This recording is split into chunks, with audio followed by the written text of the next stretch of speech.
Well, thank you, Mr. Speaker. It's a pleasure to rise and speak on the amendment from the Honourable Leader of the Third Party to speak in favour of this amendment. And the reason why I feel it's so important that we pass this amendment is because this isn't a crisis situation. If we have any crisis here in the province, it's the deficit this government is running. It's out of control, and to increase the deficit to the Alberta taxpayers by saying that we need to have these power lines is not looking out for the best interest of Alberta taxpayers, as they mention and seem to think that that's what's critical and what we're trying to do. But more important, I guess, if we're looking at this amendment and why we should be turning this Bill 50 down, saying that we don't have the needs process. The amendment says in here the bill fails to provide for public consultation prior to the approval of critical transmission infrastructure. Now, myself, if I was making this amendment, I would say fails to provide for the need for the approval of critical infrastructure, because that to me is the key, is that the bill sets up and empowers the minister to be able to decide that there's a need. And many people have referred to it. The minister, I do not believe, is the expert to say we need this, but yet he's in a position over and above ASO that when he says this is what we need, that the power lines go forward, when in fact the process needs to go back as it was in the old days. And I believe the true reason why this bill has come forward goes back to a challenge in the courts between the La Vista Area Group and Alberta Energy and Utility Board. And in that situation where they were trying to pass a 500 kV line from Edmonton down to Calgary, the board gave the approval, and it was appealed in the courts where the process was appealable, where Bill 50 will take that appeal ability away from the people and industry here in the province. And so it's critical that Bill 50 be amended as brought forward in this amendment, that is not now read a second time, because there is no urgency. That this amount of money that's going to be spent and to make this decision is somewhat, as I said earlier, it's like going back and saying that we're going to invest in copper lines. This isn't the proper investment going forward for Albertans, especially not Alberta taxpayers. If private industry wants to put these lines forward and raise the money in the open market, I wouldn't have a problem with that. But the fact is they're asking the Alberta taxpayers to do that, and that's not in our best interest. But it's just interesting when you read the results in the Court of Appeal from the La Vista Group. It says in here, the board's counsel will be instructed to invite the Court of Appeal, notwithstanding this decision, to provide an interpretation of those sections. And to go down a little bit further, as a result of the concessions made, we are allowing the appeals and the appealants are receiving the remedy to which they are entitled. And then it goes to say, in summary, we allow the appeals on the basis of an apprehension of bias. We vacate all of the decisions and orders under this appeal. And so they said that there was a bias that was going forward.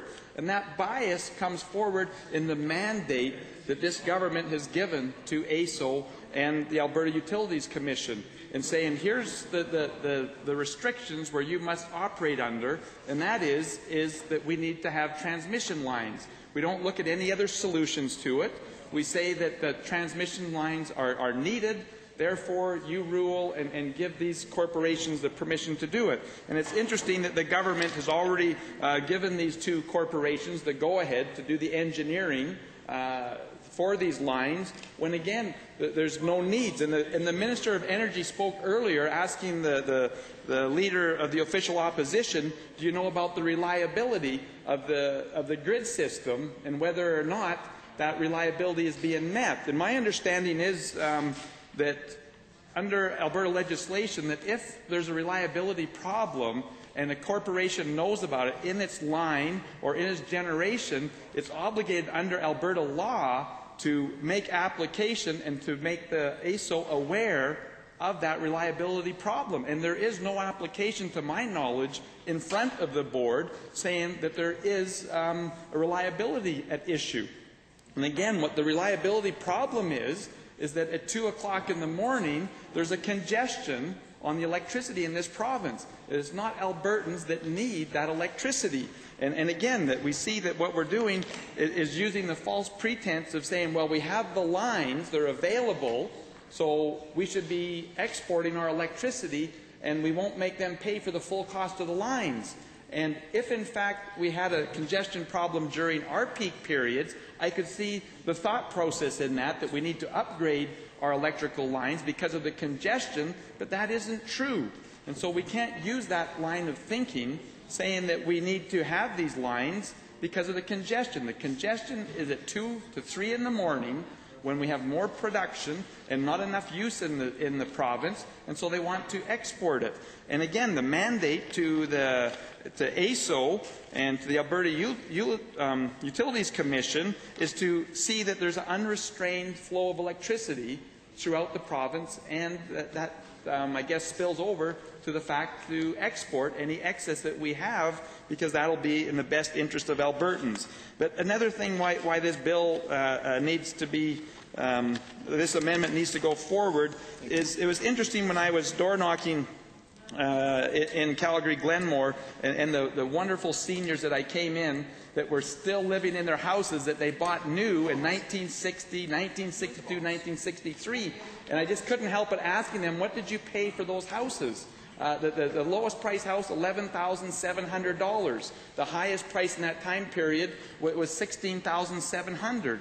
And for the Minister of Housing to come in and to say, you know, this is old infrastructure, we need to replace it, and tell those seniors that they now have to pay $450,000 for a home because, well, it's aged, isn't so. And the debate that keeps being brought up is that our infrastructure is old and needs to be replaced. No, it can be maintained. Those houses are still sound and they're solid. They're 50 years old. Our lines are only 20 years old. It's interesting because AltaLink, I believe, the S&P put out a report showing, now where did I place that report, showing the value of AltaLink and saying that the infrastructure is in great shape.